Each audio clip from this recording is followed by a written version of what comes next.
bonjour, bonsoir à toutes et à tous. Merci de votre présence, nombreux et nombreuses à ce nouveau webinaire de la fabrique de l'exportation, consacré à un sujet que nous aimons bien traiter, je dirais, au moins une fois par an à peu près, qui est celui des réseaux. Les réseaux pour s'internationaliser. C'est un vaste sujet, ce qui explique que nous l'ayons abordé déjà sous différents angles. On peut avoir les réseaux inter-entreprises, on peut avoir les réseaux interpersonnels. Ce qui est sûr, c'est que la littérature montre, comme la pratique d'ailleurs, que les réseaux sont un facteur fondamental pour réussir à l'internationalisation, parce qu'ils apportent des ressources, parce qu'ils sont une forme de capital. Et nous allons ce soir les aborder sous un angle particulier, qui est celui des réseaux pour développer une activité en B2B. Donc on sait qu'il y a des réseaux de décideurs, des réseaux de prescripteurs, d'experts. Le champ est large dans ce domaine-là. Et pour le traiter, nous recevons un tandem, un binôme. Nous avons donc Ulrike Mayhofer, qui est professeure des universités, directrice des laboratoires de recherche à l'IAE de Nice, et son binôme, un professionnel, Nino Russigno, qui a essentiellement travaillé dans le secteur, si j'ai bien compris, l'essentiel de la carrière dans le domaine automobile, des équipements automobiles, mais nos intervenants vont se présenter juste après. Et le webinaire de ce soir va être basé sur un cas pratique, un cas d'expertise qui provient de l'entreprise pour laquelle Nino Russigno exerce des responsabilités. Voilà, merci encore de votre présence à tous. Je vois que d'autres personnes nous ont encore rejoints. Et Ulrike, Nino, la parole est à vous. Alors, il y aura comme d'habitude une session de questions-réponses à la fin de votre intervention. Sauf exception, on essaye de laisser dérouler les intervenants, mais voilà, si jamais il y avait une question très importante, ou surtout si à certains moments la qualité d'écoute est un peu moins bonne ou qu'il y avait quoi que ce soit sur le défilé des slides, n'hésitez pas à nous faire des remarques dans le chat ou à l'oral. Ulrike, Nino, la parole est à vous. Merci à la Fabrique de l'exportation de nous inviter à partager cette étude de cas, et merci à Jean-Christophe pour l'animation. Donc, on va partager notre présentation qui porte sur le cas d'une entreprise en B2B, et on se pose notamment la question comment on peut devenir un insider sur un nouveau marché qu'on développe à l'international. On va d'abord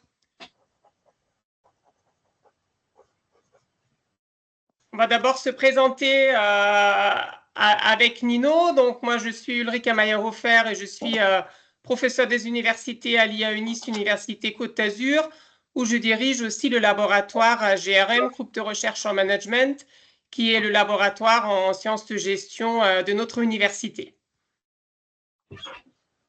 Donc, bonsoir tout le monde, je m'appelle Nino Russigno, je suis responsable grand compte auprès d'une société allemande qu'on peut considérer comme Hidden Champion. Donc, il y a aussi un livre qui est connu qui s'appelle Les champions cachés du XXIe siècle. C'est une entreprise familiale spécialisée dans une technologie de niche qui est leader sur son domaine. Et donc, pourquoi cette collaboration qui dure maintenant depuis quelques années, puisque en fait, Nino a réalisé un Executive TBA à l'IAE Nice. C'est dans ce cadre qu'on a commencé à travailler ensemble. Et le cas qu'on va vous présenter est issu de ses travaux de DBA et aussi de son expérience professionnelle auprès de cette belle entreprise familiale. Donc, qu'est-ce qu'on voit quand on parle de développement international? C'est que souvent les entreprises rencontrent des difficultés pour accéder à des nouveaux marchés. Et puis, dans ce cadre, dans notre étude, on s'intéresse à deux obstacles ou deux handicaps. C'est d'une part l'extranéité, c'est-à-dire le fait d'être étranger, de ne pas bien connaître les marchés. Donc, dans la littérature, on appelle ce concept liability of foreignness.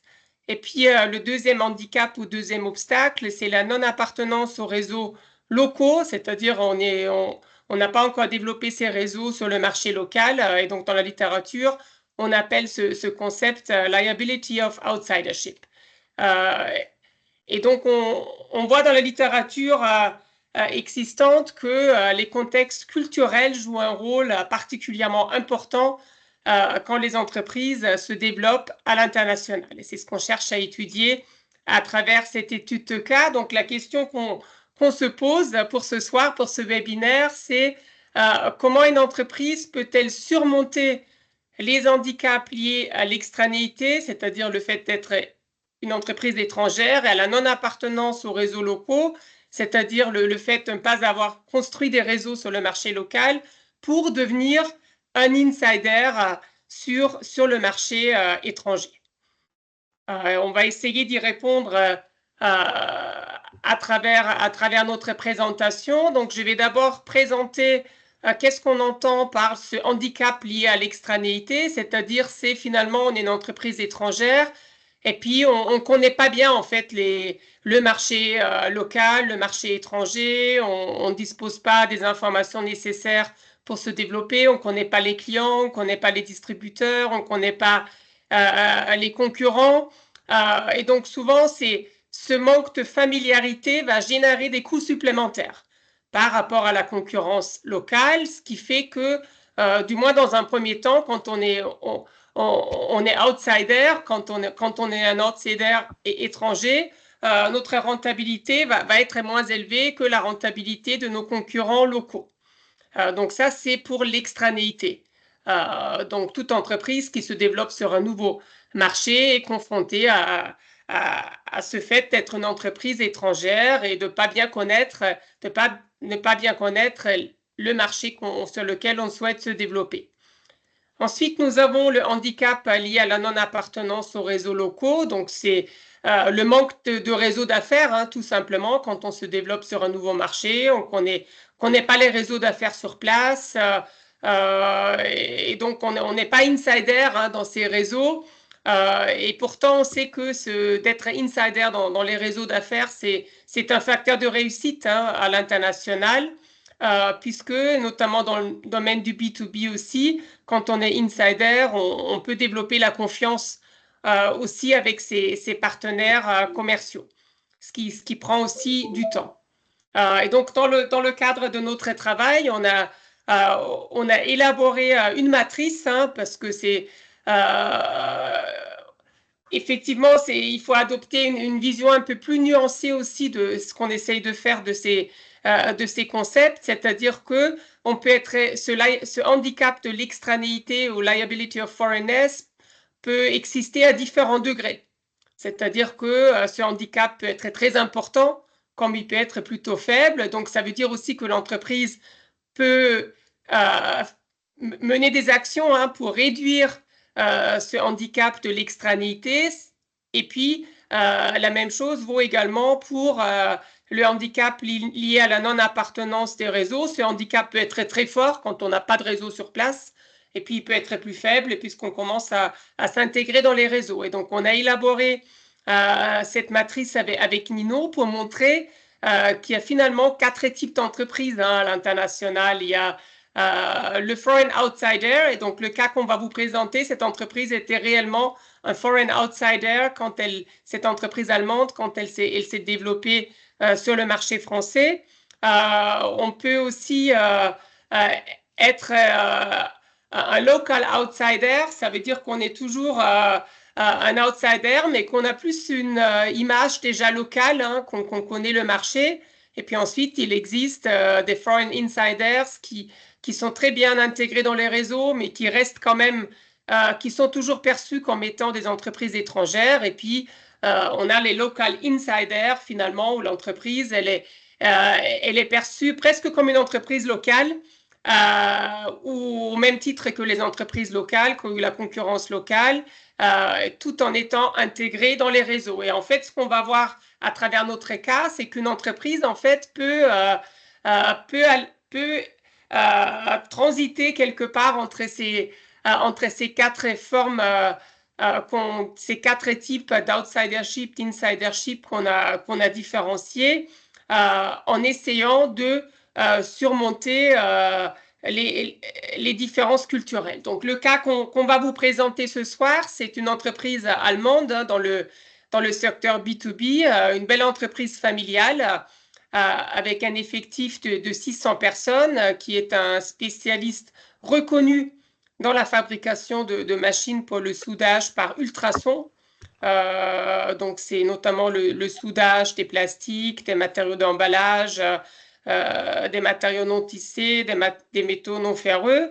Et c'est une entreprise qui connaît déjà une très forte présence à l'international. Donc, quand l'entreprise s'est développée sur le marché français, ce n'était pas une première internationalisation, mais l'entreprise a déjà pu s'appuyer sur son expérience internationale. Et pourtant, elle a rencontré des difficultés, des handicaps. Elle était notamment confrontée à ces deux handicaps dont je viens de vous parler quand elle souhaitait se développer sur le marché français. C'est une étude de cas unique, puisque ce phénomène est assez peu connu dans le domaine du marché B2B. Et donc, pour répondre à notre question, nous avons réalisé une revue de la littérature. Donc, c'est une littérature très actuelle.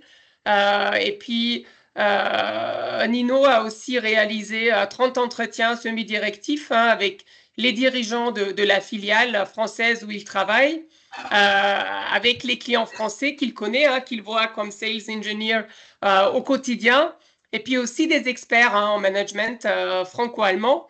Et puis après, on s'est aussi appuyé sur des données secondaires, des documents internes, des sites web, des articles de presse pour appréhender cette question assez complexe.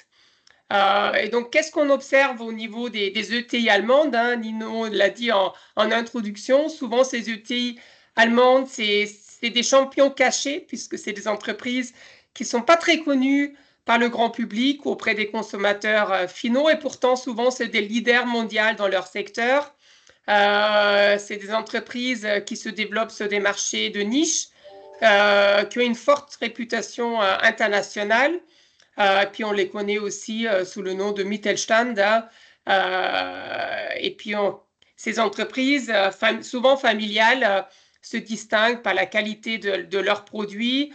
Et puis elles essayent de protéger leurs avantages concurrentiels. Et pour cette raison, elles se développent souvent par des exportations ou des filiales. Donc c'est vraiment un développement par exportation ou à travers des filiales.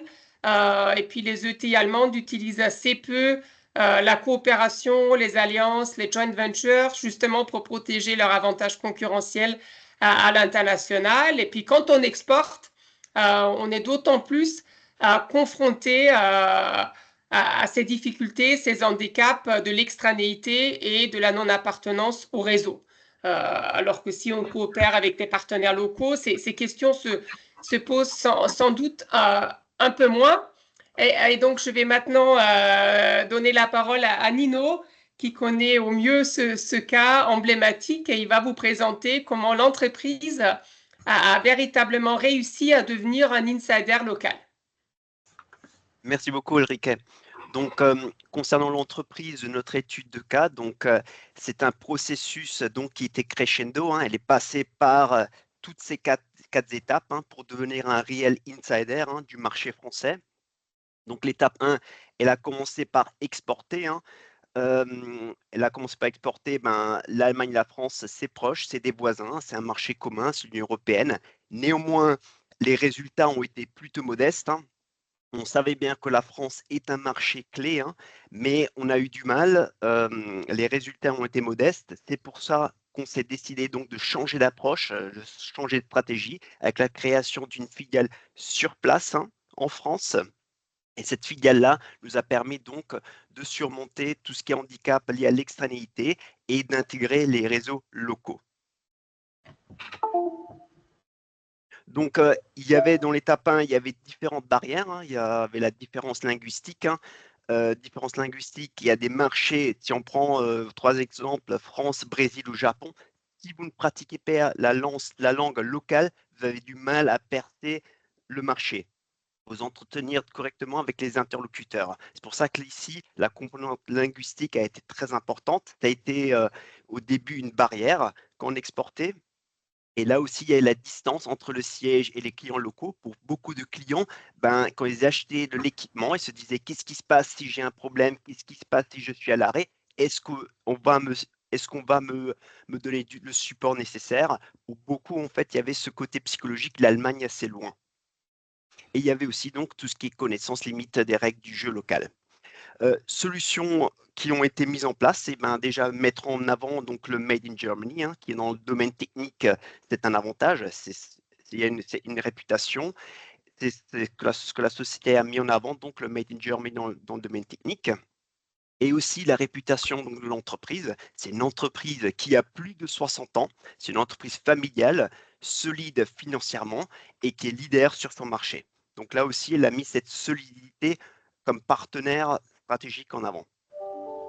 Et aussi, donc, étant donné qu'en exportation directe, ils avaient du mal, les résultats ont été plutôt modestes, ils ont travaillé avec des intégrateurs, des constructeurs machines qui ont intégré donc l'équipement pour après exporter la machine complète en France.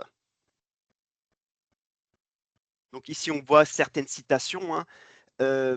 Première citation, donc quand je suis arrivé dans la filiale, il n'y avait pas de réseau, il n'y avait pas de clients. Et ici, on voit donc surligné être un outsider, une entreprise étrangère, c'est un défi de taille. Il y a aussi donc le commentaire d'un des clients qui disait aussi bien qu'il y avait la barrière de la langue. Il y a eu ce côté-là, donc moins de proximité et de réactivité. Ce sont deux besoins que les clients ont perçus au début lors de cette première étape. Donc, l'entreprise a choisi de changer d'approche avec la création d'une filiale en France. Là, pour donc pallier tout ce qui est problème linguistique rencontrés par les clients locaux. Le côté aussi d'avoir une relation et une réactivité beaucoup plus importante. On sent que les clients français, donc il y a une demande de la part des clients français avec une réactivité, un échange beaucoup plus important, hein, que les clients allemands. Et il y avait aussi ce côté donc manque de confiance perçu par le siège. Les solutions qui ont été adaptées, donc on a recruté du personnel local, hein, personnel local français qui parle français, qui a aussi une compétence technique, hein, ce qui est très important. La filiale a permis donc de développer des relations avec les clients locaux, car on a une filiale en France. On voit ici qu'il y a un réel engagement pour le marché français. Et ça permet aussi donc de partager des connaissances avec les clients locaux. Il y a des clients qui sont venus dans la filiale pour faire des tests de faisabilité. L'entreprise ne vend pas seulement pour vendre, mais elle cherche. On est ici dans des relations industrielles, hein, à long terme. Donc là aussi, grâce à la filiale, ça a permis de partager plus de connaissances et vraiment de mettre en avant ici cette position de leader de la société allemande.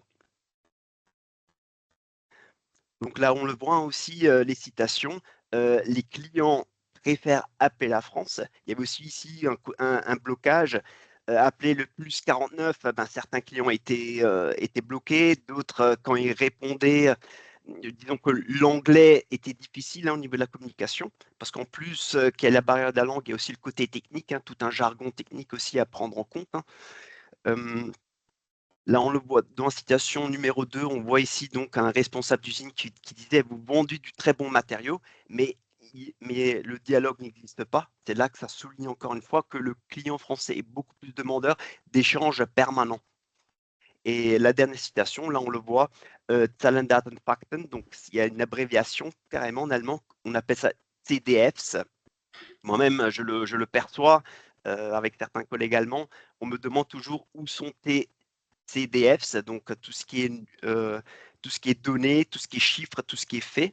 Et on souligne bien qu'un cadre, qui travaille en France, donc un cadre allemand qui travaille en France, ne doit pas seulement avoir de compétences factuelles, mais aussi tout ce qui est compétences relationnelles, pouvoir créer, développer une relation d'affaires avec son client.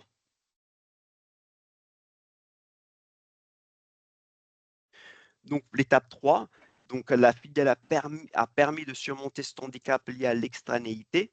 Donc là, on le voit, gestion du temps qui a un impact aussi sur la gestion des projets, hein. les Allemands ne gèrent pas les projets comme on les gère en France. Là aussi, il y a une différence entre les gestions des projets. Il y avait le manque de soutien, de services et d'échanges on a pu surmonter ça grâce à la filiale. Et il y a eu aussi ce côté donc problème linguistique rencontré par le siège et les clients locaux. Donc grâce à la filiale, on a pu être plus flexible sur le marché local. Et aussi, par exemple, rien si on prend les temps de travail, le temps de travail, je veux dire, les horaires en France et en Allemagne, hein, les personnes qui ont déjà travaillé avec l'Allemagne, vendredi après-midi, c'est difficile de joindre les entreprises en Allemagne. Le fait d'avoir une filiale, ben, on a les mêmes rythmes hein, que les clients en France. Donc, ce côté gestion du temps a pu être surmonté.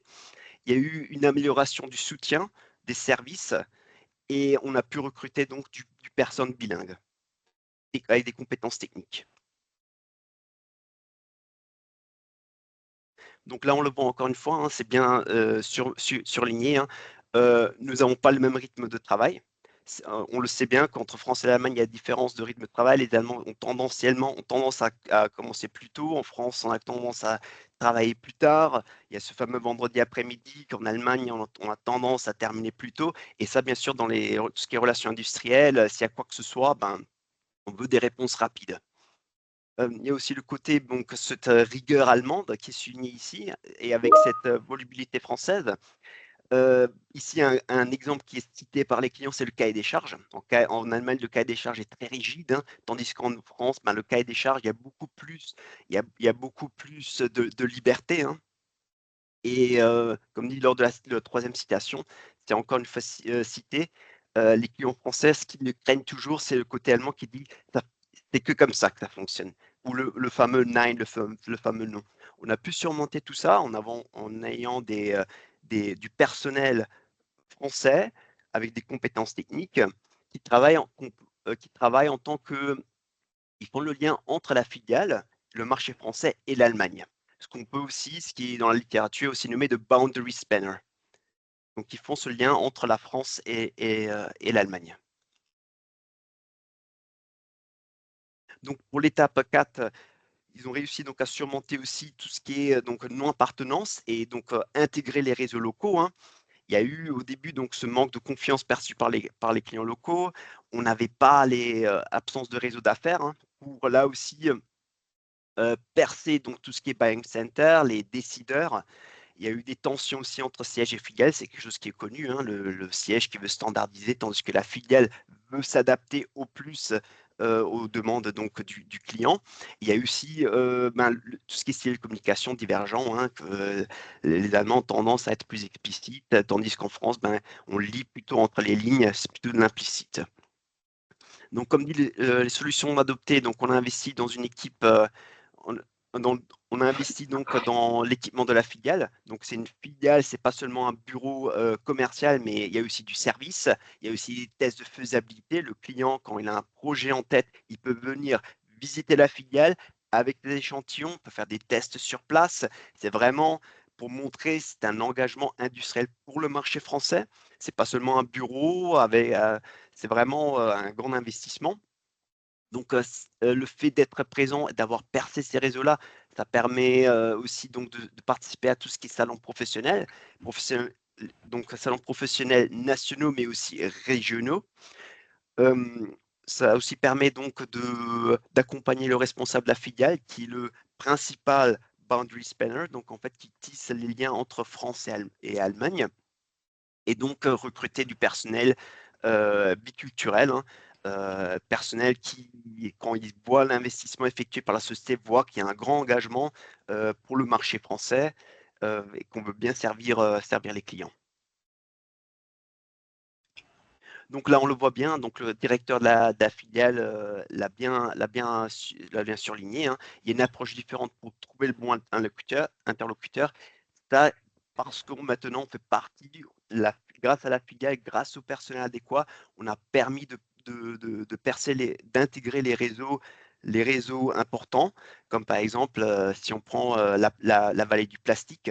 Donc la filiale se situe pas loin de la vallée du plastique. Le fait d'avoir une présence locale géographique, ça permet aussi d'intégrer donc ces clusters, disons, ces vallées importantes.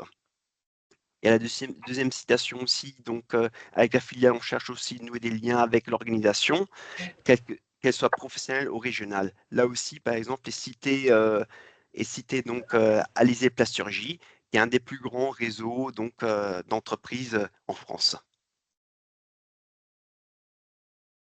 Donc là, pour résumer, on voit bien donc les 4 étapes que la société, notre étude de cas par laquelle elle est passée. Elle est passée donc de foreign insider à foreign outsider, à local outsider, pour finalement être un local insider. Pour résumer, grâce à la filiale, la société a permis de faire du Made in Germany avec le French Touch.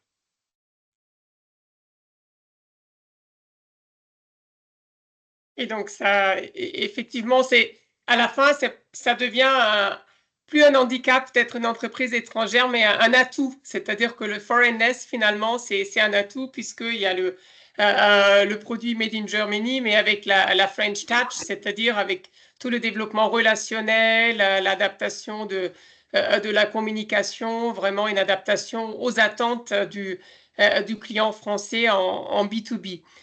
Donc, qu'est-ce qu'on voit à travers notre travail? Quelles sont les recommandations qu'on peut fournir à des entreprises qui se développent à l'international et qui sont confrontées à ces deux handicaps, c'est-à-dire d'une part d'être une entreprise étrangère et de ne pas bien connaître le marché local, et d'autre part de ne pas appartenir aux réseaux locaux. Donc, ce qu'on voit à travers la matrice qu'on a construite, c'est qu'il y a finalement un caractère assez dynamique, c'est-à-dire on peut évoluer d'une position vers une autre. Donc, on voit bien ce développement en 4 étapes de cette ETI familiale. On voit aussi qu'il existe donc différents niveaux. On peut avoir une forte, une faible extranéité et on peut avoir une forte ou une faible appartenance à des réseaux. Ça peut évoluer dans le temps, selon les acteurs, selon les modes d'entrée, mais il est nécessaire de consacrer des ressources et du temps. C'est-à-dire que ce développement de l'entreprise allemande s'est réalisé en quelques années pour devenir insider local. Et elle a dû surmonter ces différences culturelles. Et donc, c'est parfois aussi dans des marchés assez proches de type France-Allemagne et que les différences culturelles parfois sont sous-estimées parce que comme on est proche, on ne se rend pas toujours compte que ces différences existent. Et donc, on voit que dans ce contexte franco-allemand, 3 dimensions culturelles sont importantes. Les différences linguistiques, bien sûr, puisque tout peut pas être... tous les échanges ne peuvent pas avoir lieu en anglais. C'est des produits techniques, souvent dans le B2B. Donc, c'est des différences linguistiques, mais aussi de communication. Donc, en allemand, on dit Liebe zum Detail, l'amour pour le détail, qui n'est pas toujours bien perçu aussi du côté français, où c'est plus le relationnel, un mode de communication plus indirect. Et donc, là aussi, l'entreprise a dû s'adapter. Des différences dans l'organisation du temps. Donc, un temps qu'on appelle monochronique, séquentiel dans la culture allemande, avec pas les mêmes horaires et rythmes de travail qu'en France, alors qu'en France, c'est plutôt une organisation du temps qu'on qualifie de polychronique, c'est-à-dire une tendance à mener différents projets en même temps, de garder une certaine flexibilité aussi dans la gestion du temps. Et puis, on voit aussi à travers le cas des différences, comment on gère une relation client. Qu'est-ce que ça veut dire gérer une relation client en B2B en Allemagne, où on est plus effectivement sur les données, sur les faits, sur des éléments chiffrés, alors que du côté français, c'est plus la relation qu'on construit, qu'on développe avec le client, le fait de se voir, d'aller voir les clients sur place, d'être très proche et pas de devoir communiquer avec un siège à l'étranger.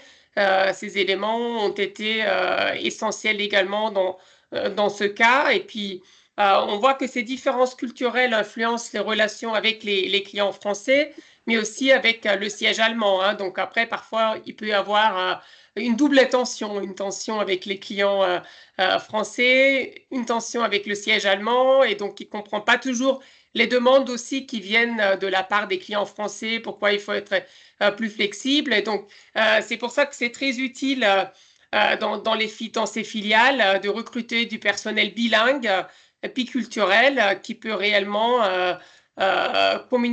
aussi bien communiquer avec le siège allemand qu'avec les clients français. Et donc, Nino fait partie de ces boundary spanners qui créent finalement ces liens entre le siège et les clients pour vraiment, et ces boundary spanners, qui sont des personnes souvent bilingues, biculturelles, peuvent aussi aider les clients. Les clients, mais aussi leurs collègues, en disant, bon, ça se passe différemment avec tel client, ça se passe différemment avec le siège. Donc, c'est aussi des personnes clés quelque part qui peuvent aider leurs collègues dans la filiale à mieux expliquer comment gérer les relations avec les clients français et puis aussi les relations avec le siège en Allemagne.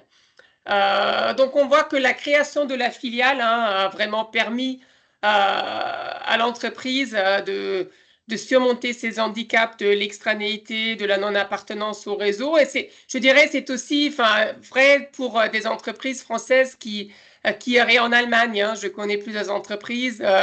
Il y a aussi des PME françaises qui ont créé des filiales, parfois des filiales commerciales sur le marché allemand, pour justement avoir une adresse, montrer qu'on est une entreprise allemande, et ça leur a permis aussi vraiment en B2B de développer leur relation d'affaires. Donc, je dirais que ça va dans les deux sens. Et donc, le siège doit toujours soutenir la filiale aussi dans son adaptation aux spécificités du marché. Et puis, finalement, après ces années de développement sur le marché français, on peut dire que finalement, l'extranéité, le fait d'être une entreprise allemande est devenu un atout, puisque l'entreprise aujourd'hui s'appuie beaucoup sur le Made in Germany, mais comme l'a dit Nino, avec la French Touch, c'est-à-dire qu'avec une appréhension des clients français qui est bien adaptée, l'entreprise a appris au cours des années, après des difficultés de départ, l'international, ça prend du temps. Donc, on voit que pour les ETI du secteur B2B, les réseaux locaux, c'est essentiel. On ne peut pas les gérer à partir du siège à l'étranger. Il faut être sur place, il faut régulièrement voir les clients, comprendre les besoins, répondre à ces besoins, gérer des relations de moyen, de long terme, et puis s'intégrer dans différents types de réseaux. Puisque déjà, le concept réseau n'est pas le même selon les cultures, selon les pays. Et c'est vrai que la culture française, c'est aussi une culture de réseau. Avoir du réseau, c'est quelque chose de très positif. Et donc, ça intègre différents types de réseaux, des réseaux professionnels, des réseaux de prescripteurs, des réseaux scientifiques. Donc, il est nécessaire de s'intégrer dans plusieurs types de réseaux. Pour vraiment, et de construire vraiment des relations avec les interlocuteurs clés de ces réseaux, parce qu'on peut aussi être membre d'un réseau sans être actif, sans être perçu par les autres comme un membre du réseau. Et donc, l'entreprise a réussi à devenir vraiment un insider local pour développer des relations durables avec les interlocuteurs clés de ces réseaux. Et donc, qu'est-ce qu'on voit pour conclure à travers notre étude de cas? C'est qu'on a essayé de montrer comment une ETI allemande, une entreprise familiale, a pu surmonter ces difficultés, ces obstacles et ces handicaps liés à l'extranéité et puis à la non-appartenance au réseau. Et puis, on a vu à travers le cas, à travers ces 4 étapes finalement du développement sur le marché français, que l'entreprise a su gérer les différences culturelles pour surmonter ces 2 handicaps. Et aujourd'hui, l'entreprise est un insider local sur le marché français. Donc, on aimerait vous remercier de nous avoir écoutés et puis on sera bien sûr ravis de répondre à vos questions. Donc, comme on l'a dit, c'est une étude de cas qu'on a qu'on a développé de manière plus détaillée dans un article publié dans une revue qui a eu le European Management Journal, hein, qui a une section qui est dédiée à des recherches qui sont plutôt orientées vers la pratique, hein, the Practitioner Focus Section. Et puis ensuite, notre article a aussi été par des conversations et dans la presse. Merci Ulrike, merci Nino. La parole est maintenant ouverte pour des questions. Je reformule ou je rebondis sur ce que vous avez dit. Je trouve très intéressant de voir que l'entreprise a fait le constat qu'elle n'était pas dans le coup des réseaux, forcément quand on arrive sur un nouveau pays, un nouveau marché, et que le gap culturel rend encore plus difficile le fait d'intégrer ces réseaux parce qu'on a du mal à se comprendre. On a bien compris aussi que la filiale a montré de la légitimité parce que quand on est implanté, on montre qu'on est là pour durer. Et puis on est physiquement là. Les managers, les responsables sont là, ce qui donne l'occasion de participer à des événements, les salons nationaux et régionaux, qui permettent de rencontrer des gens, de se voir plusieurs fois, de construire de la confiance et de créer les réseaux. Donc on a trouvé ces éléments-là dans votre discours. Je suis certain qu'il y aura pas mal de questions là-dessus. Et à vous écouter, je me suis posé une question. On pourrait discuter de la phase d'identification des réseaux parce que tous les pays sont différents, tous les secteurs d'activité sont différents. Je me rappelle d'un ami une fois qui parlait de La Rochelle et qui n'était pas de la région là, qui s'est développé sur La Rochelle. Il m'a dit, voilà, à La Rochelle, si tu ne fais pas partie des milieux rugby, tu ne fais pas de business. Donc je pense qu'il y a une phase d'identification des réseaux qui est très importante. Les experts, les prescripteurs, réseaux formels, informels, les anciens de grandes écoles en France, etc., sur laquelle on va pouvoir discuter et avoir des questions, je pense. Donc, la parole est à vous. N'hésitez pas à lever la main, formuler votre question à l'écrit ou à l'oral et on vous répondra soit depuis nos intervenants, Nino et Ulrike, soit depuis les autres participants. Je peux poser une question, Jean-Christophe? Avec plaisir. Très bien. Bon, merci beaucoup, Ulrike et Nino. Sans surprise, Ulrike, avec toi, c'est toujours clair, net. Donc, une présentation très, très carrée, très, très directe, très pratico-pratique. J'ai beaucoup aimé. Alors, un petit commentaire et deux questions auxquelles me conduisent vos propos. Petit commentaire, quand tu disais, Jean-Christophe, de connaître les réseaux, je travaille beaucoup, comme certains d'entre vous le savez, j'ai beaucoup travaillé je travaille sur l'Amérique latine et j'ai beaucoup travaillé sur l'internationalisation des PME européennes au Brésil, entre autres. Et au Brésil, vous avez toujours, un jour, je me suis fait presque assassiner, il n'y a pas si longtemps que ça, dans un séminaire qu'on avait organisé à l'ESCP, où je transcrivais les propos d'un entrepreneur français qui m'avait dit, vous savez, moi, ce qu'on m'a dit une fois quand j'ai débarqué au Brésil, si jamais tu es invité le même soir à un cocktail de la chambre ou sinon à un barbecue brésilien, surtout tu choisis le deuxième parce que c'est là que tu trouveras ton fiscaliste, tout ça, et peut-être un professeur de foot pour ton fils. Et alors là, malheureusement, dans la salle, il y avait la Chambre de commerce de Paris que j'aime beaucoup et dont je dépends, qui m'a dit après, mais Florence, les chambres sont utiles. Mais bien sûr que oui. Alors, deux petites questions, Ulrike et Nino, c'est quid si tout d'un coup on renverse la chose avec la question de l'étrangeté, mais vue très positive. Je pense à des secteurs où le luxe, par exemple, où a priori l'arrivée d'une boîte française dans un pays, mettons Colombie, la région que je connais, hein, l'Amérique latine, est vue, le parfum, etc., comme un a priori positif, ou même la voiture, si elle est allemande, c'est aussi un a priori positif. Ça, c'est ma première question. Quid si on retourne qu'est-ce que ça donnerait si on retourne l'étude partant non pas de handicap, mais peut-être des a priori favorables. Et puis le deuxième point, c'est vous illustrez là le cas d'une création de filiale. Est-ce qu'une joint venture ou d'autres pistes d'internationalisation et de débarquement dans le marché local donnerait la même chose, ou vous pensez que c'est surtout la filiale qui est la plus porteuse comme solution? Merci Florence pour tes questions pertinentes. Je vais peut-être d'abord donner la parole à Nino qui suit ce cas au quotidien à travers son travail. Donc, merci beaucoup pour l'intérêt. des questions très intéressantes et entre autres le marché brésilien, j'y suis souvent. C'est un marché magnifique avec beaucoup de défis, mais avec beaucoup de plaisir aussi. Donc concernant vous avez dit par exemple le Made in Germany, c'est plus ce qu'a fait la société, c'est vraiment de l'amplifier, hein, et l'amplifier vraiment dans un secteur où la réputation est connue, hein. Dans notre cas, dans notre étude, c'est vraiment dans le domaine technique, industriel, hein, et c'est là que vraiment, si on met en avant le Made in Germany, ça permet en fait donc d'atténuer cette extrémité et vraiment En fait, c'est un, c'est un argument d'achat, hein, un argument d'achat, hein. C'est sûr qu'acheter un produit technique made in Germany, c'est une réputation internationale, c'est une image de solidité, c'est sûr aussi de prix, hein, le prix est plus important, mais on sait que par après, on a une certaine qualité. Ouais. Et donc, c'est ce que la société a mis en avant, c'est vraiment notre production est made in Germany, tout est produit en interne. C'est sûr qu'au niveau point de vue financier, c'est peut-être pas la meilleure décision, mais nous avons la main sur toute la production et donc sur la qualité.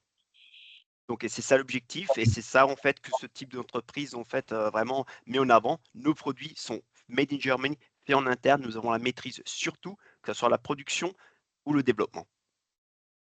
Oui, très intéressant. Moi, si je peux partager aussi, donc Serge Bézanger, co-dirigeant de Leroy Sommer, on est dans l'industrie. Nous, ce qu'on a fait pour l'Allemagne, on s'est germanisé en termes de gouvernance.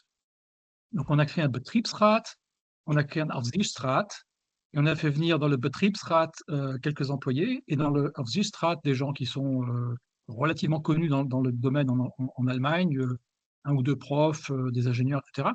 Et surtout, ce qu'on a fait, pour prouver aux clients allemands que ce n'était pas juste pour le show, hein, on a germanisé la holding en France. Donc, on a créé le premier Betriebsrat de France. À Angoulême, chez Leroy Sommer, ça s'appelait le triple C, le comité de concertation et de coordination. Et du coup, ça a été un signal à nos clients allemands qu'on voulait vraiment travailler avec eux, qu'on comprenait la culture, surtout la culture de gouvernance qui est très importante en Allemagne, la participation des employés, etc. Et ça nous a apporté 200 millions de commandes par an, quoi. Ça s'est plutôt bien passé. Donc, je voulais partager ce retour d'expérience où nous nous sommes germanisés en termes de gouvernance. Voilà.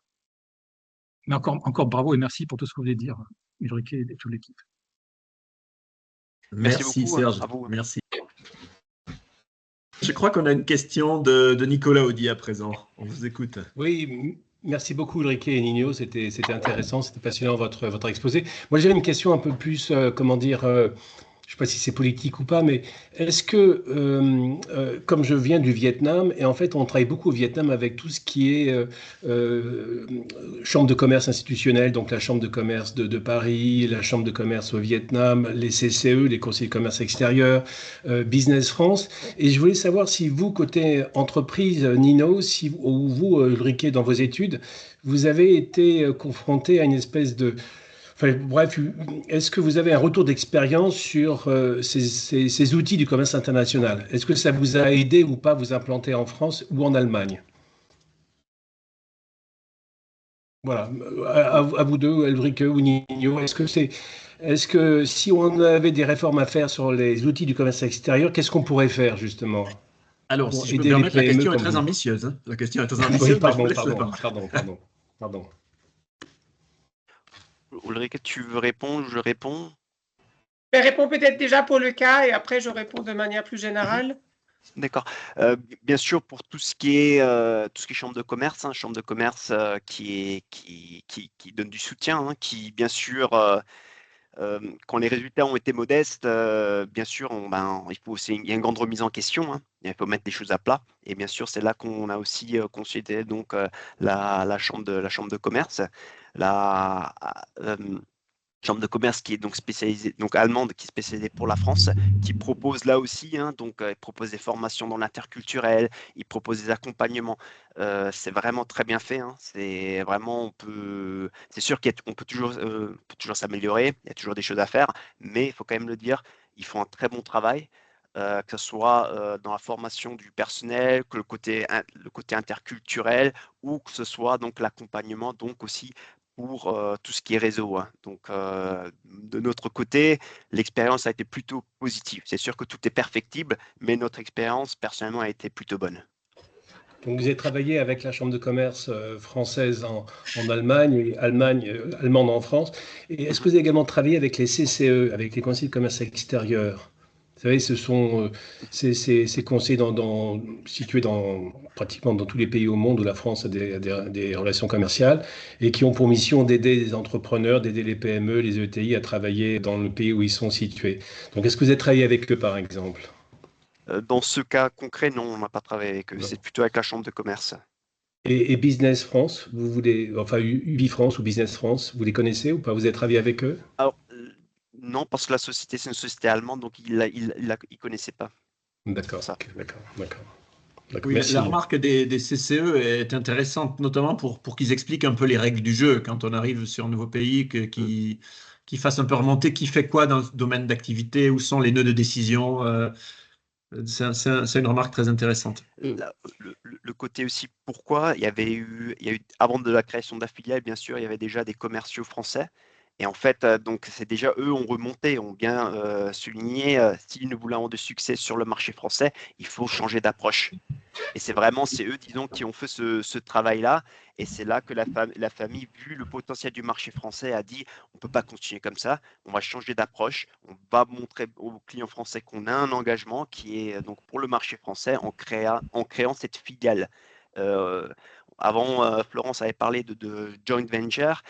Bien sûr, l'avantage joint venture, c'est que peut-être qu'on est déjà implanté, disons, on a déjà le réseau. Disons, on a un partenaire qui est déjà présent sur le réseau-là. Dans notre cas concret, la société a créé une filiale à partir de zéro, quoi. Donc, elle a vraiment, pour être propriétaire de la filiale, il y avait tout à construire. Merci. J'aimerais bien rebondir sur quelque chose que vous avez dit, notamment avec le réseau professionnel, l'association de...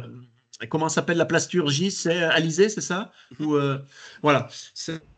C'est-à-dire se rappeler d'un écosystème dans lequel il se passe des choses et montrer qu'on peut le rapporter. Ça m'a rappelé ce que nous a expliqué Enrico Turoni quand on a fait un webinar il y a quelques mois sur les consortiums d'export italiens.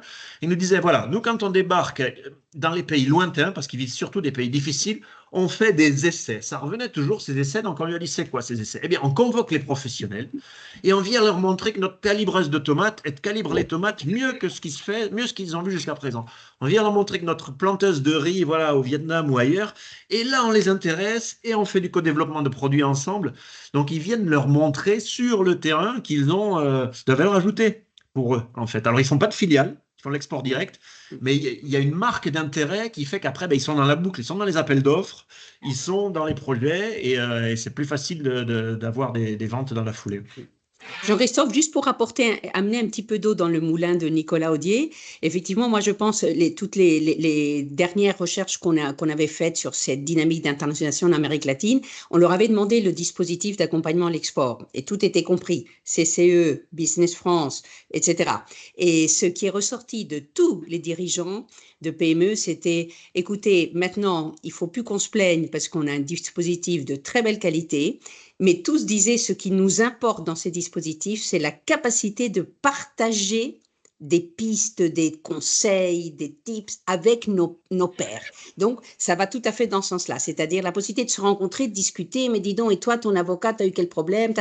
Ça, c'est vraiment précieux. Et il disait en même temps, il saluait les grands efforts qui avaient été faits dans l'accompagnement français à l'export toutes ces dernières années. Donc, il y a un sentiment de satisfaction, hein, mais surtout pointant ce fait de se rencontrer et parler.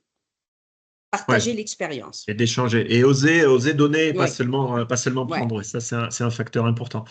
Merci, Florence. Sarah, tu as levé la main. Tu peux poser ta question? Oui, bonjour. Merci beaucoup, Jean-Christophe. Merci également à Ulrike, et pardon, j'ai oublié le nom, Enzo, c'est ça, pardon. Nino. Nino. Excusez-moi. C'était très intéressant. Je suis désolée par ailleurs parce que j'ai pris la présentation un peu tardivement. Donc, il est possible que ma question, vous y ayez déjà ayez déjà répondu en introduction. Ma question est la suivante. Dans les étapes d'implantation que vous avez dégagées dans votre matrice, est-ce que, c'est pas évident hein, ce que je vais poser comme question, je pense, mais est-ce que au-delà de l'aspect franco-germanique, est-ce que, à votre sens, toutes les étapes de la matrice que vous avez dégagée peuvent être transposables? Alors, je sais que forcément, il y a des notions de biculturalisme et de différence entre les vraiment interculturels France-Allemagne. Hein. Mais ma question, c'est est-ce que vous pensez, avec le recul, que les principales étapes pourraient être transposées à d'autres cas de figure de configuration de pays, en fait? Ou est-ce que c'est très, très spécifique à l'aspect franco-germanique? En fait, cette matrice, au départ, on l'avait construite à partir de notre revue de la littérature, hein, à partir des travaux de recherche dans ce domaine. Et ensuite, on a appliqué cette matrice à notre cas. Donc, c'est bien une matrice qui s'applique à d'autres pays également et à d'autres situations. D'accord, parfait, merci beaucoup. Oui, je pense que c'est en fait la nature de l'écart interculturel et la nature des réseaux, du format, de leur type qui seront différents. Mais le principe, enfin, moi je le vois tout à fait s'appliquer dans la plupart des pays, oui. Effectivement. Est-ce que nous avons encore des questions sur le parcours de cette entreprise ou sur le sujet de manière un peu plus générale? J'ai trouvé la question de Florence aussi intéressante par rapport au mode d'entrée, parce qu'on voit effectivement quand on exporte, ces handicaps quelque part sont plus importants que si on crée par exemple maintenant une joint venture avec un partenaire local, mais comme on l'a dit, les ETI souvent ne sont pas très friands de joint venture parce qu'il faut partager aussi ses avantages compétitifs hein, avec le partenaire. Mais c'est vrai que quand on a un partenaire local, évidemment, on peut accélérer parce que Nino, je crois qu'à un moment, tu m'as dit il fallait 8 ou 9 ans pour l'entreprise pour vraiment devenir un insider local. Hein. Tout à fait. Donc, tout à fait, le fait de s'allier avec une entreprise locale en joint venture peut aussi raccourcir ces différentes étapes. Oui, la question de la durée est intéressante, oui, c'est ça. Il faut vraiment montrer sur le long terme. Et pour rebondir sur ce qu'a dit Florence, l'importance des moments sociaux et des moments informels également, où c'est là qu'on vous présente du monde, surtout dans certaines cultures et certains pays. Ne pas refuser une invitation. Très vite, une petite anecdote qui m'a vraiment dépité. J'ai rencontré un recruteur il n'y a pas longtemps qui me parlait d'un entretien qu'il avait conduit la semaine d'avant. Un responsable commercial se présente devant lui, profil plutôt junior, il lui dit voilà, on fait plusieurs salons par an, il faudra que tu viennes. La journée, on sera sur le salon et le soir, on va partager des moments sociaux avec les clients, on va faire connaissance, boire des verres. Le candidat s'est permis de répondre oui, la journée, je viendrai, mais le soir, non, non, je resterai dans ma chambre, ça ne m'intéresse pas. Donc voilà, l'aberration complète de la construction du réseau, la pire pratique. Exactement. Qui puisse être la pire réponse qui puisse être. Jean-François. Oui, mais ça dépend, excuse-moi Jean-Christophe, ça dépend aussi des cultures, hein, c'est-à-dire que la culture française ou les cultures latines, c'est des cultures de réseau. Oui. Dans d'autres cultures, comme en Allemagne, où moi je suis d'origine autrichienne, ça serait plus les données, les éléments chiffrés.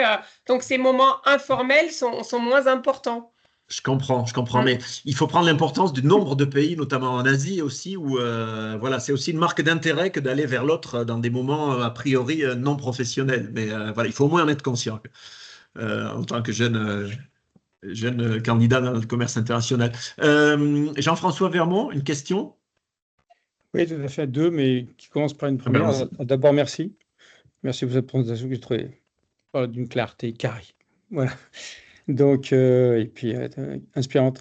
Oui, alors première question, c'est est-ce que, alors, je caricature un peu la question pour des raisons de provoquer une réponse un peu plus cernée. Est-ce que, de manière caricaturale, le rôle de la filiale française, c'est de faire de la figuration, c'est-à-dire qu'en haut, on a une entreprise allemande, allez, je vais caricaturer, monolithique, monochronistique, je ne sais pas comment on dit, qui a sa roadmap, et puis on ne la dévie pas, et puis il y a un client français qui a une adaptation, le siège, il dit non, c'est pas dans la roadmap, Et donc, tout le rôle de la filiale, c'est de faire de la danse, du ballet, pour laisser patienter, trouver des stratégies de contournement, de diversification, etc., jusqu'à ce que, finalement, les deux agendas synchronisent. La maison mère, qui a sa stratégie. Voilà. Et puis, ma deuxième question qui est derrière, qui est subsidiaire, c'est est-ce que dans une entreprise familiale allemande comme celle que vous avez décrite, à force de se frotter à différentes zones d'exportation, des zones de culture différentes, ils viennent à métisser leur culture d'origine par quelque chose de plus flexible, de plus relatif. Voilà, merci. Question très intéressante, cette idée de relatif, de relativiser par rapport à sa base. Ulrike, Nino, vous voulez rebondir? Je pense que Nino connaît au mieux le rôle actuel de la filiale. Donc, l'avantage donc dans le cas précis, c'est que la société en soi, elle est pas loin de la frontière française. Donc, il y a déjà beaucoup de personnel en fait. Donc, les liens France-Allemagne, il y a des liens dans le franco-allemand. Donc, étant donné qu'elle est à 40 km de la frontière française, donc disons que il n'y a plus cette tendance. Donc, il y a des personnes qui ont, disons, qui connaissent, qui aiment la France, pour faire simple. Donc, en fait, il y a ces liens il y a ces personnes qui font le lien entre la filiale et le siège.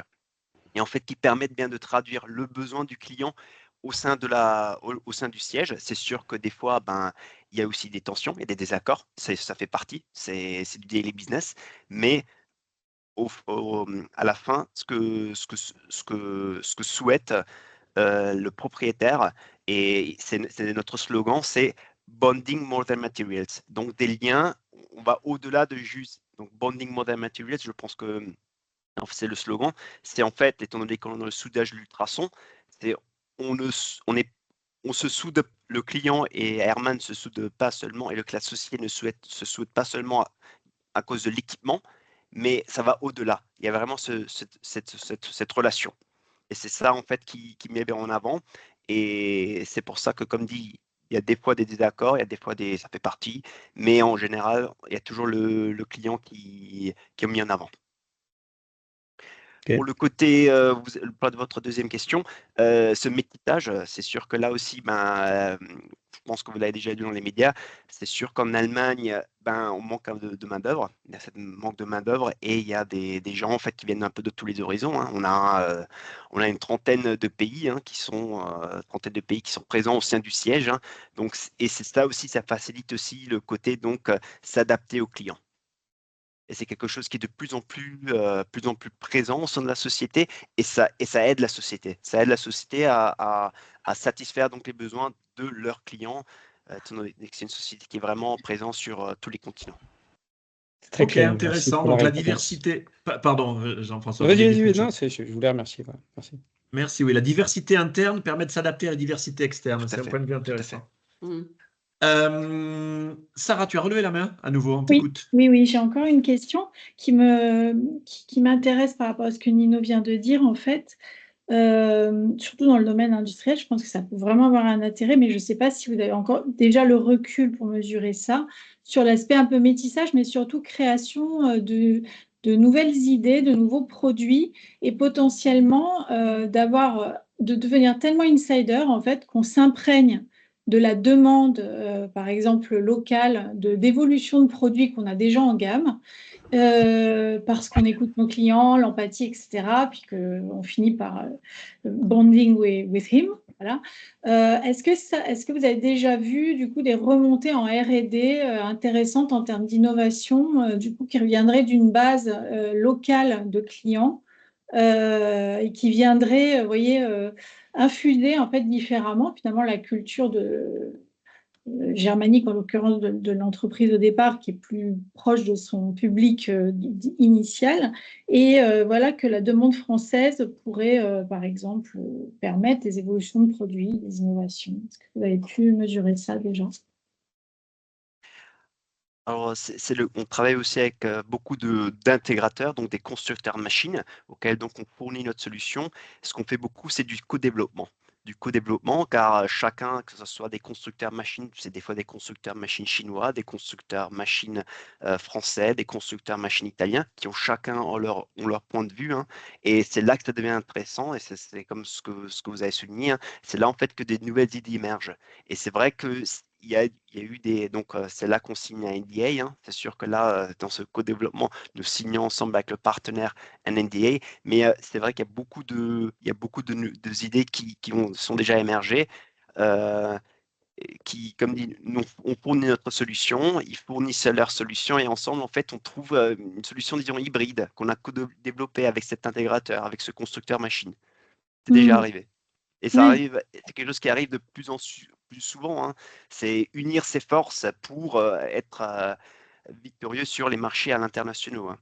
Oui, et puis c'est nourri par le client. Presque le client est le meilleur agent pour le développement de l'innovation de par ses demandes. Oui, d'accord, c'est hyper intéressant. Merci. Très bien. Alors, il y a encore des mains levées. Je ne sais pas si elles sont restées levées depuis les premières questions, Serge ou Nicolas, ou si vous souhaitez à nouveau prendre la parole. Ou si quelqu'un d'autre veut parler. Non, moi c'est bon, j'ai parlé, merci. Parfait, merci. Très bien. Encore une contribution ou on peut peut-être, vous préférez terminer?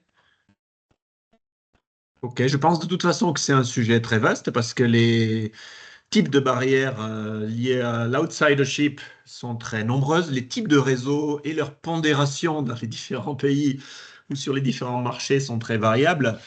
Et les gaps culturels qui effectivement peuvent compliquer encore cette pénétration des réseaux sont eux aussi très nombreux. Et c'est intéressant d'avoir pris l'Allemagne pour vraiment montrer que le fossé, en fait, il est juste de l'autre côté parmi un de nos voisins les plus proches, hein. C'est pas la peine d'aller au Japon ou au Pérou ou en Corée du Sud pour trouver des incompréhensions, des barrières. Notre expert Christophe Barmeyer, qui est déjà intervenu ici, a développé de nombreux exemples auprès de nous qui peuvent compliquer les coopérations et les développements de projets entre Français et Allemands. Et c'est un bel exemple. Je vérifie une fois de plus que je n'oublie personne ou aucune question. Jusqu'à présent, les échanges ont été très Question de intéressants. détail, c'est juste qu'on aura les transparents de la. Alors, si les l'exposé. intervenants souhaitent les partager, on les fait suivre, effectivement. S'ils considèrent que c'est confidentiel, on ne les diffuse pas. Mais là, c'est Nino et Ulrike qui décideront. Mais nous faisons suivre aussi souvent que possible. Je pense qu'il y a eu un acquiescement, enfin dans ce sens-là. Oui, non, mais bien sûr, on peut les partager, hein, je veux dire, après. Non, peut-être que dans un nos autre travaux pays, sont ça veut publiés, dire non. donc il n'y a rien de confidentiel. C'est ça. Très bien, je pense alors que nous allons clôturer. Pardon, j'ai encore une question. Ouais, super. Désolée. De la même manière, un peu sur l'aspect qui remonte, qui permet de générer de l'innovation, plutôt sur l'aspect SAV, en fait. Est-ce que, moi j'ai tendance à croire, alors ça vaut aussi pour le B2C, c'est presque quand même plus important pour le B2C, mais est-ce que vous avez pu mesurer dans vos études que finalement les entreprises qui avaient le plus intérêt aussi à avoir donc des entreprises insiders dans d'autres pays étaient des sociétés pour lesquelles il y avait une technicité attendue en termes de SAV des clients, que c'était de nature à beaucoup les rassurer. Moi, j'aurais tendance à dire ça, parce que dans ma pratique professionnelle, moi, je suis avocat et je vois que de plus en plus, le service, en fait, après-vente, a une importance cruciale, en réalité, dans le choix même du produit. Et du coup, je voulais savoir si vous, de par votre propre prisme, vous aviez pu mesurer cet intérêt-là pour les entreprises qui ont beaucoup d'intérêt à s'implanter et plutôt comment dire, faire en sorte que les gens soient familiarisés à leurs produits et n'aient pas peur d'investir dans leurs produits du fait de sa technicité, d'avoir du coup un intérêt à avoir des filiales, mais vraiment opérationnelles pour le coup, hein, en SAV.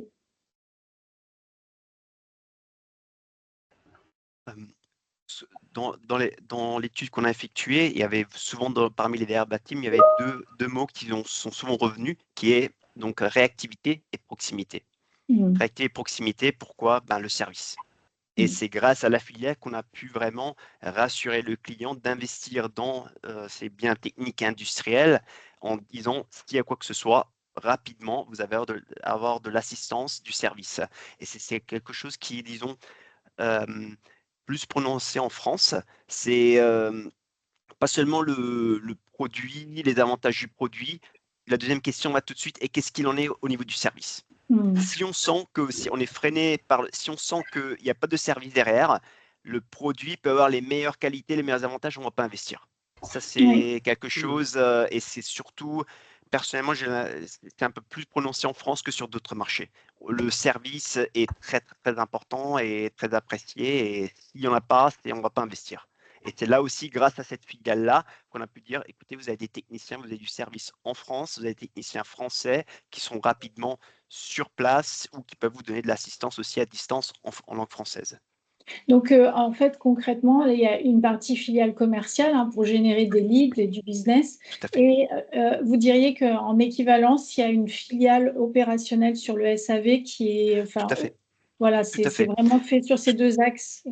Tout à fait, ouais. Il y a le commercial, mais aussi le service, et il y a aussi en fait des tests de faisabilité. En fait, étant donné que c'est une société familiale, on ne vend pas pour vendre, mais on veut vraiment créer une relation à long terme. C'est pour ça que c'est le client en idée un projet, il vient avec ses échantillons, on fait des tests, dans la filiale, il y a un laboratoire, on fait un test, on analyse la faisabilité. Si c'est bien faisable, déjà, donc le client voit que… il y a un lien de confiance qui s'établit tout de suite avec lui. Vous avez un technicien français, vous faites des essais en France, il voit que c'est sérieux. Donc, ça permet de le rassurer et ça permet encore une fois de souligner l'engagement pour le marché français. D'accord, merci beaucoup. Ok, Stéphane, tu avais une question? J'ai vu que tu avais levé la main. Stéphane En Boulet. fait, c'est pas Stéphane, c'est Si. Ah oui, d'accord, c'est moi. excuse-moi. On est connectés sur les mêmes comptes. Désolée. Ah d'accord, je ne savais pas. Oui, je voulais… en fait, c'est pour conclure peut-être, en sens inverse, parce que, en France, vous avez eu le sentiment que le service est important. Donc, du coup, en Allemagne, plutôt en sens inverse, parce que du coup, j'ai eu l'impression que vous vouliez qu'en Allemagne, ce serait peut-être moins important. Alors, pour vous vendre à vous, pour vendre à votre société, si on était en Allemagne, est-ce que le service aurait cette même importance? Personnellement, je pense que c'est dû à la gestion des projets. En fait, j'ai l'expérience personnelle, on gère les projets différemment en France qu'en Allemagne. En fait, lors d'un projet, chacun a son approche, sa mode de gestion. En France, a tendance à commencer plus tôt.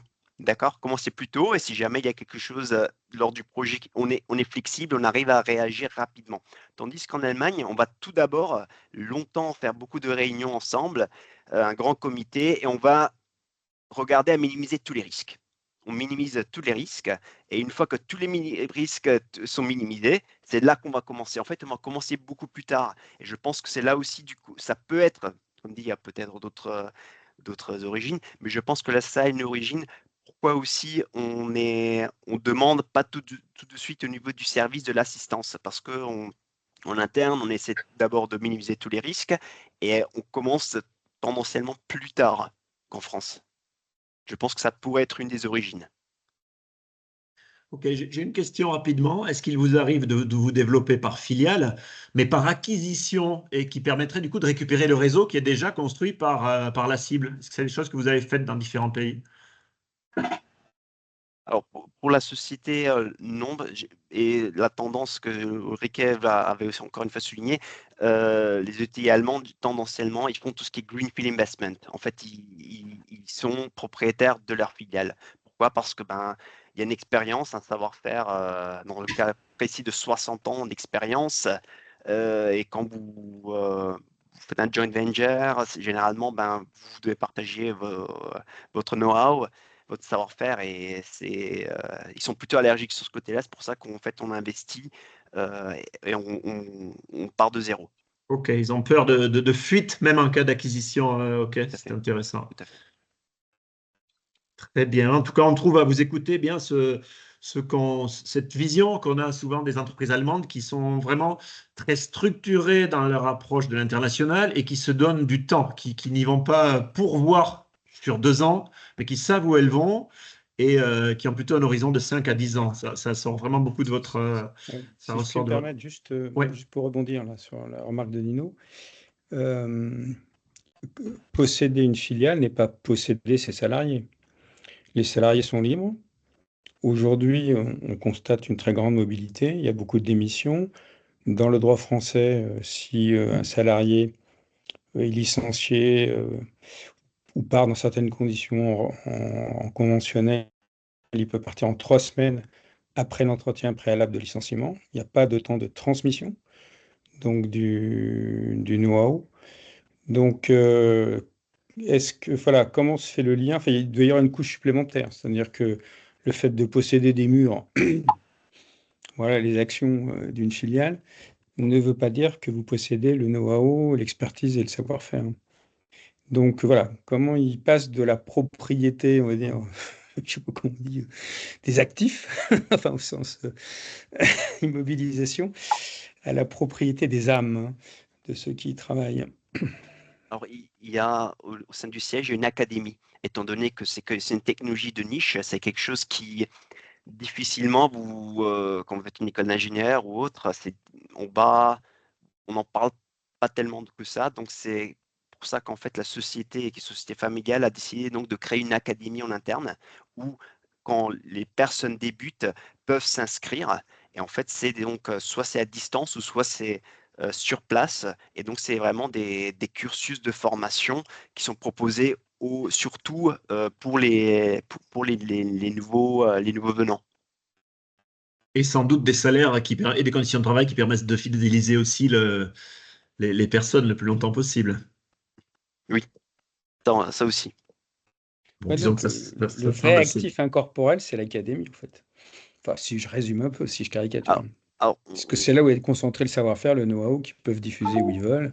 Après, il y a un bout qui part, ils réembauchent, puis ils refont le lien, et ils s'en sortent un peu comme ça. Non, peut-être? Alors, généralement, donc, il y a toujours le côté académie. Donc, proposition d'académie, proposition de formation, il y a tout un plan de toute façon hein, d'intégrer donc le nouveau employé au sein de la société hein, qui est effectué basé sur 1 an, ça c'est sûr. Et après 1 an, de toute façon, il y a un entretien aussi qui est effectué avec le propriétaire qui veut aussi savoir quels sont les points forts et les points faibles de la société. Quand vous débutez dans une société, il y a des choses que vous voyez que des personnes qui travaillent depuis 20 ans ne voient pas. Donc là aussi, ce côté-là, le propriétaire veut savoir qu'est-ce que sont les points négatifs. C'est aussi un retour pour pouvoir s'améliorer. Et bien sûr, il y a le côté aussi, donc, faire partie d'un groupe solide, une entreprise familiale. Il n'y a pas de banque, c'est vraiment une entreprise familiale avec des décisions qui peuvent se faire rapidement. Vous n'avez pas besoin d'attendre des mois pour prendre une décision. Les décisions sont prises rapidement. Une entreprise solide, ça permet aussi, disons, de rassurer aussi un employé, hein, le fait de voir cette réalité industrielle.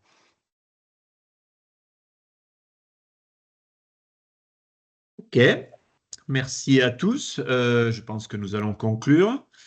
Merci Ulrike, merci Nino pour ce point de vue à la fois analytique et très ancré dans la pratique d'un cas d'entreprise et enrichi par les commentaires des différents invités. Merci à tous. Nous aurons un webinaire encore au mois de mai. Nous en aurons au mois de juin. J'oublie quelqu'un. Jean-Christophe, c'était pour ça que j'avais levé ma main. Vas-y, je t'en prie, Sylvia. Pour le dernier mot, désolé pour la caméra, mais je suis un petit peu en allergie. Oui, c'était pour vous rappeler le prochain rendez-vous avec la fabrique qui est prévu pour le 29 avril. Cette fois-ci, ce n'est pas pour un webinaire, mais c'est pour un débat du commerce international avec Alain Bédéjac. Et le titre, c'est « L'automobile et la montée en puissance du Maroc dans les chaînes des valeurs mondiales » avec Gilles Abensour, qui est le directeur de Saint-Gobain au Maroc et aussi président du comité Maroc des CCE, et François Marchal, DG de la Société Générale Maroc. Donc, c'est le 29 avril.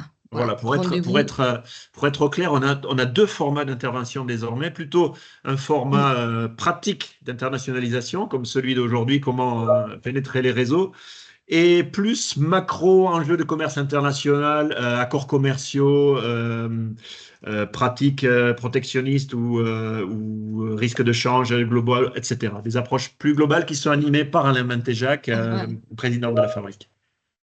Ouais, tout à fait. Voilà. Donc, Voilà, au 29 avril. Nous aurons. Oui, tu as quelque chose à ajouter, Sylvia? Non, c'est tout, c'est tout. Ok, Merci. donc au mois de juin, nous aurons encore un sujet lié au réseau, un webinaire pratique du commerce international, pratique de l'internationalisation des entreprises, avec Henri-Jacques Citroën, qui fait partie de l'ADIT, une entreprise d'intelligence économique, et Maxime Betin, qui a fait un brillant travail de recherche là-dessus, en lien avec l'IAE de Poitiers. Ils vont nous montrer comment mettre en œuvre l'intelligence économique au service des entreprises en s'appuyant sur les Français de l'étranger, sur la diaspora des Français de l'étranger. Ce sera le 10 ou le 12 juin. Vous aurez les dates de toute façon par invitation. Tu connais la date, Sylvia, peut-être, pour ce webinaire de mémoire? Oui, juste à l'instant, c'est le 4 juin. Le 4 juin, ok. Ouais. L'intelligence économique au service de l'internationalisation des entreprises en mobilisant les Français de l'étranger. Merci à tous, merci à toutes, à très vite. Bonne soirée. Merci beaucoup à tout le monde. Merci pour vos contributions. Nino, merci Ulrike. Merci à tout le monde.